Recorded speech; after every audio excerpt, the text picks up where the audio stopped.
Well, hello everyone and welcome to Talking Amateurs, week God knows what, here with Kim Morgan, Gordon Armstrong and Duane Schultz. What week are we up to, gentlemen? God knows, I don't know, the season's just Look, rolling I'd further and suggest further any along. week you want, make it 15, that's a good old number. Somewhere around round 15, and it is all happening in Division 1 Amateur League, gentlemen, no doubt about that. Do we have a new premiership favourite, Gordon Armstrong?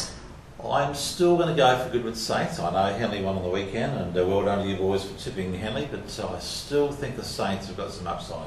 Henley 2-0 against Goodwood this year, Schultz. You've heard of Ghostbusters, are they the Goodwood Busters? They could be the Goodwood Busters. Henley have been around the mark of September action for a very long time now, and probably missed their chances the last couple of years. So I think this could be their year because they're stacked with former league SNFL league champions. They beat the Saints 14-10-94 to 10-10-70, 4-goal win. That's to go with their 10-goal win over the Saints earlier in the season. So they have beaten them by an aggregate of about 14 goals. I think they might even be premiership favourites, Gordon Armstrong. I know you disagree. Look, at the moment they're on top. I think they could stay there for the end of the minor round, but no, the Saints, I'm still not riding off that experience come September. So that was one of the results. Let's quickly go through them. Salisbury North by 39 points over PNU, the streak ending at 1 for PNU. Port District's going down by 42 points in fact at Jepps Cross, 17-10 to 9-16. Sacred Heart beaten by Broadview, big result that one by 21 points. And Gazer going down by 10 goals to Tea Tree Gully. Gazer in trouble. Gazer in big trouble. That was probably the shock of the round. To lose at home by 10 goals and also to kick just 5 goals, not good enough. Yeah, big loss to them. They're now a game out of the 5 and percentage. Schultz, what do you think they're finished? Yeah, it's not a good time to be dropping games. Interesting one is Tea Tree Gully seem to have got a bit of form up, but a bit too late for them. Got some players back, haven't they? They could almost be in a 4-game run if it wasn't for Taborski and Sacred Heart got beating with the last 2 kicks of the day almost. Well, the Gullies are doing a bit like what the Crows are doing in the AFL late run, and the coach did predict that the Gullies would be good around at this time of the year. Yeah. Now, we should pay homage to the man sitting to our right, Gordo. Second best for Jepps Cross. Yep. 2 goals on Saturday, and they had a big win. They're not out of it just yet, are they? We like, well, just on the man on our right, Duane Schultz, we like to have the big guns with us. And, obviously, being included in this program, Duane's found some good forms, so good on him. Yeah, I think it's helped his footy, definitely being involved in talking amateurs. What does that do to our ladder, Schultz?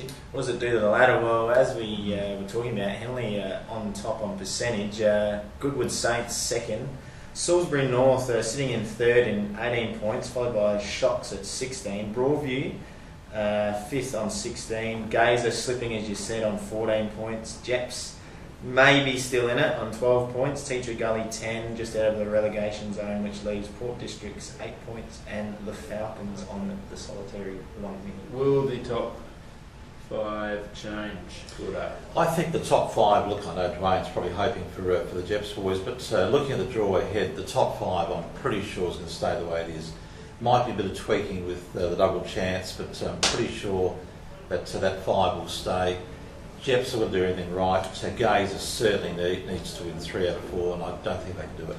And let's have a look at the draw ahead, Gordo. As you mentioned, you believe that it's pretty much set. Round 15 sees Jepps Cross take on Sacred Heart. Jepps Cross have to win if they're going to play finals. Yeah, that's a tough one, and conversely, Sacred Heart desperately needs to win there to get any chance, double chance. Going to go for Jepps. I'm not pressured by Duane on the right, but that form was good form last week. Sacred Heart have got a lot of injuries at the moment. I think Jepps are a chance. I'm going to go for Sacred Heart though, just a bit, to me, been a bit more consistent through the year. Yeah, fair call. I'm going with the Rammers, obviously. Yep. Okay, Henley and PNU, well, one word there, I think. Yeah, well, top versus bottom. Unfortunately for PNU, it's too tall in order. Henley by about 10 goals. At Henley by 12 to 13 goals. Yeah, Henley by 15 goals. Steeper and steeper. Steeper, I'm always conservative, you know, that's Goody versus Salisbury North. Pretty big game. There's the second v third. Saints are heading for 3 losses in a row, and who would have thought that?